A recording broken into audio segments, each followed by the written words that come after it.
Here's 5 things I wish someone had told me for when I first became a professional stand-up comedian.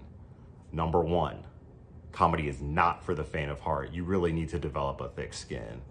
Whether it's a bad night performing, you're not getting the laughs you want, you get heckled, or some idiot comedian says something really nasty to you, you gotta learn how to cultivate that thick skin, let that stuff roll off, not let it affect you, the next day, the next week. I remember when I first started, I was extremely sensitive, as most people are, and it kind of takes a little time for you to shake those experiences off. But now I try to see audience feedback as just pieces of information. They liked this particular joke or they didn't. Whereas when I first started, everything was very hyperbolized to, I'm the best comedian ever, I'm the worst comedian ever. Number 2, be confident in yourself regardless of what's happening in the room. Sometimes I would be at a show and I would see a comedian who has a drastically different style than me, doing completely different topics. And you kind of feel that pull of, wow, this stuff's really working. Maybe I should kind of gravitate into that direction. And you start questioning yourself. But over time, I've really learned to quiet that part of my mind and realize that, audiences, just because they like X, they can also like Y. And just to step out there onto that stage and do what I came to do, which is tell my brand of comedy, tell my, jokes that I've been cultivating and working on for my comedy career. And it's funny because even looking back on it to the confidence thing, I look back and I had some really, really funny jokes, but at the time I just didn't have the confidence to tell them. So I think if I had a little bit more of a boost in that area, maybe it would have had some more success earlier on. Number 3, never do any free work with the hopes of getting paid work later. This mainly points to doing corporate comedy and certain comedy events in a company environment.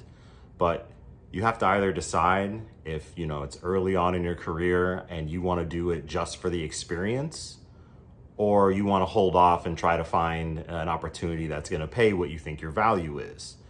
In particular, when I was first doing corporate comedy or hosting these events at, nonprofits or various companies I interacted with in the past, some folks would say, hey, why can you do this pro bono? And then if we really like it, maybe a few months later, we will give you a paid opportunity. And I went in, me and my partner at the time, we really delivered on this particular training and the session we did. And when I went back to these companies a few months later, being like, hey, looking to do a paid opportunity, they kind of just acted confused. Number 4, being the funniest in the room does not equate success, actually. I had this mentality that if I just really worked on my stuff and I showed up to an open mic or a showcase here and was, by the audience, the best act there, the funniest person in the room, that I should leave that room with, 1 booking, 5 booking, 10 bookings. And that's honestly how it works in Allan world, but in reality, it's not how it works. And there's a lot of work that has to be spent on marketing, networking, doing a bunch of social media outreach and campaigns. And I think if I had to go back in time, I would have spent a little bit more time networking early on and just getting to know some of the folks in the scene. Number 5, take breaks. A lot of times you can get sucked into the comedy grind, in particular the lifestyle of a miserable, depressed comedian where you're performing 4, 5, 6 nights a week and you're doing 3 shows a night and most of the opportunities aren't paid and you're drinking a lot and eating a lot of nasty food and just hanging out with other miserable people. But, that isn't verified as a success route. And I really have valued any time I've taken a break away from comedy, and it's always kind of called back to me later. But yeah, my final point is just being miserable is a choice. You don't have to be a miserable entrepreneur. You can really enjoy yourself.